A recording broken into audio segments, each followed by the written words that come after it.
LAC पर चीन की गुंडागर्दी, हिंदुस्तान ने की पुख्ता मोर्चाबंदी।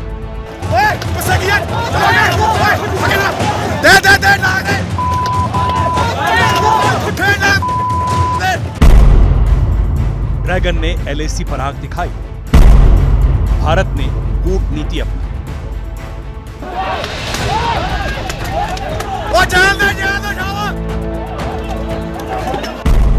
हिंदुस्तान के 15 ब्रह्मास्त्र चीन का करेंगे भविष्य बर्बाद।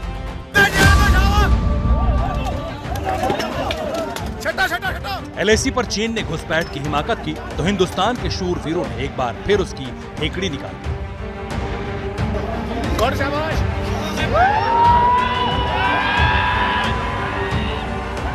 नतीजा यह हुआ कि चीन को हार कर पीछे हटना पड़ा। LAC पर भारत के हाथों हुई ये कुटाई अब चीन के लिए इंटरनेशनल बेइज्जती का सबब बन गई, वर्ल्ड लेवल पर जिनपिंग की फजीहत की वजह बन गई। इसका सबूत है अमेरिकी रक्षा मंत्रालय का ये बयान।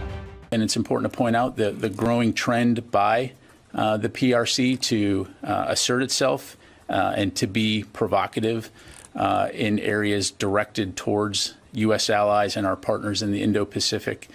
And we will continue to remain steadfast in our commitment to ensuring the security of our partners. And we fully support India's ongoing efforts to de-escalate this situation. अपने सहयोगियों की सुरक्षा के वचन पर अडिग रहने की बात कहकर अमेरिका ने साफ कर दिया कि ये अमेरिका का रूटीन बयान नहीं है। चीन के नाम पेंटागन का मैसेज क्लियर है कि ड्रैगन ने अगर भारत के खिलाफ अपनी जंगी हसरतों को हवा दी तो उसे भारी कीमत चुकानी पड़ सकती है।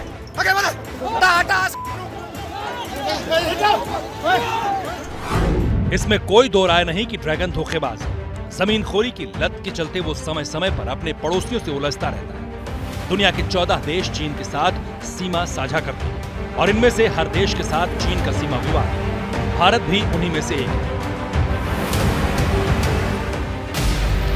ये सच है कि भारत ने कभी किसी पर हमला नहीं किया, लेकिन चीन की करतूतों को देखकर युद्ध की आशंकाओं को पूरी तरह दरकिनार भी नहीं किया जा सकता।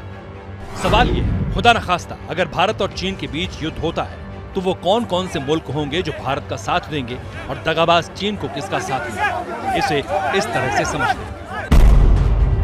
भारत को अमेरिका, ऑस्ट्रेलिया, जापान और वियतनाम का समर्थन मिल सकता है।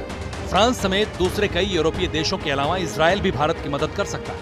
लेकिन जंग को लेकर खेमेबाजी हुई तो चीन को पाकिस्तान और नॉर्थ कोरिया के अलावा शायद ही किसी देश का साथ मिले। इनके अलावा रूस बड़ी सैन्य शक्ति है, लेकिन वो चीन और भारत दोनों का दोस्त है।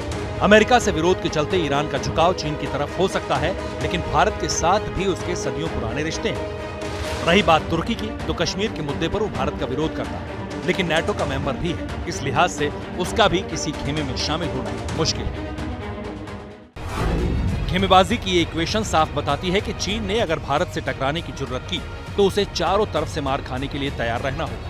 इसका अंदाजा चीन को भी है। भारत से जंग का अंजाम क्या होगा ये बात चीन को पता है, इसलिए वो ऐसा माइंड गेम खेलने की कोशिश कर रहा है जिसका एक सिरा भारत से, दूसरा ताइवान से और तीसरा जापान से जुड़ता है। जापान को घेरने के लिए वो फुकुशिमा न्यूक्लियर प्लांट से समंदर में पानी छोड़ने का मसला भी उठा रहा है। जापान सुनामी में बर्बाद हुए न्यूक्लियर प्लांट से निकला पानी साफ करके समुद्र में छोड़ने की तैयारी में, लेकिन चीन उसे धमका रहा है। चीन एक बार फिर आग्रह करता है कि जापान सभी देशों की चिंता पर ध्यान दे और परमाणु प्रदूषण वाले पानी का डिस्चार्ज प्लांट थोपने की कोशिश न करे। उससे अपने पड़ोसी देशों, प्रशांत महासागर के द्वीप देशों और अंतर्राष्ट्रीय संस्थानों की सलाह लेकर मामले का हल तलाश करना चाहिए। भारत के साथ LAC पर तनातनी के बीच चीन ताइवान को लेकर भी अग्रेसिव है। अरुणाचल में घुसपैठ की कोशिश नाकाम हुई तो उसने 12 दिसंबर को ताइवान का रुख किया और उसके आसमान में अपना H-6 बॉम्बर घुसा दिया।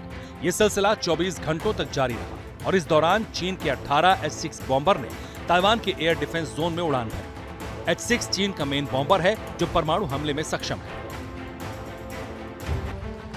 ये चीन का वो माइंड गेम है जिसकी बदौलत वो भारत, जापान, ताइवान तीनों को उलझाए रखना चाहता है। इसकी वजह है उसकी बेबसी, क्योंकि एक तरफ जापान और ताइवान के लिए अमेरिका का सुरक्षा कवच है तो दूसरी तरफ हिंदुस्तान का हौसला और अजेय हथियार है, जिससे टकराना चीन के लिए हमेशा घाटे का सौदा साबित होगा।